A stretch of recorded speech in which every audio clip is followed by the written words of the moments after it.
I'm Amber, and I'm the Alumni Coordinator for AMP Global Youth, and I'm here with Professor Thomas Flores, who is a Professor of Conflict Analysis and Resolution at George Mason University, and we're going to be having a conversation about careers in international affairs today. So my first question is, AMP works with students who are passionate about global issues. How does working in academia contribute to addressing global challenges?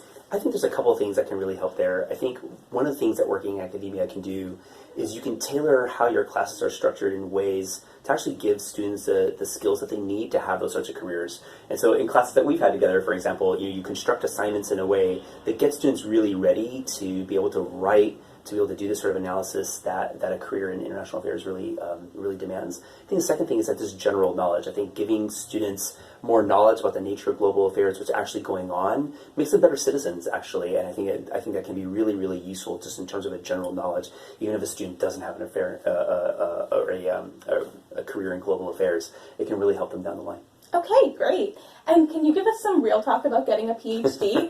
Why was it worth it, and what was most challenging about it? I could go on and on and on. I think so much of what is worth it actually is being able to live the life of the mind as a graduate student. You get to think hard about these issues that really matters. You hear me say this in class all the time. Something that you spend a week on in class can become your whole dissertation, and that's really, really exciting. The realities of a career in academia right now are pretty complicated. There are fewer and fewer of the sort of tenure-track jobs that I've been lucky and privileged to be able to have. They give you the sort of job security that makes the entire endeavor really a fun career. There are a lot of people who are kind of stuck, kind of adjuncting, and there's sort of a lack of healthcare and all that sort of stuff. And so a lot of times when I meet with students who are interested in academic career, I say, okay, are you sure you want to do this, and talk to them about those realities? Right.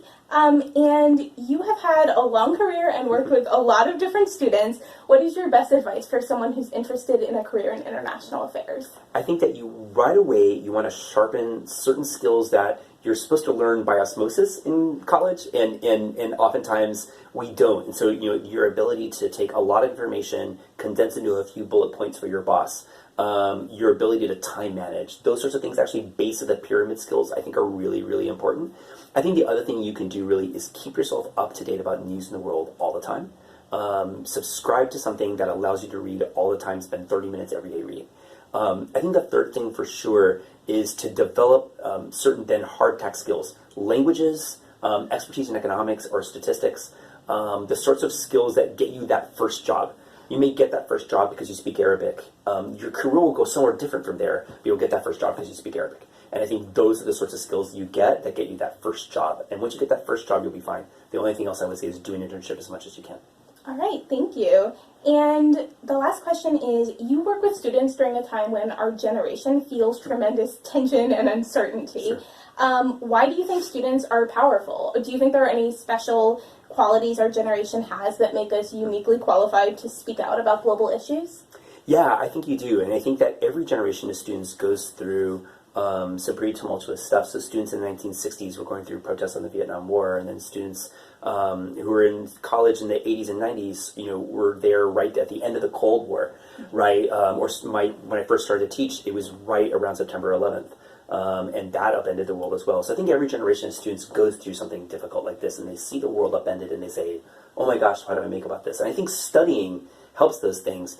But I think the one thing I would definitely say to students is that I think this generation of students that I've seen in the classroom, every day, I think sees the world as it is and understands it's not the way they want it. And I think students are powerful. If anything, I think this generation of students compared to mine actually, is just a lot more likely to get on the street, a lot more likely to want to take the bull by the horns and create change. And I think there's something different about your generation that is different about mine.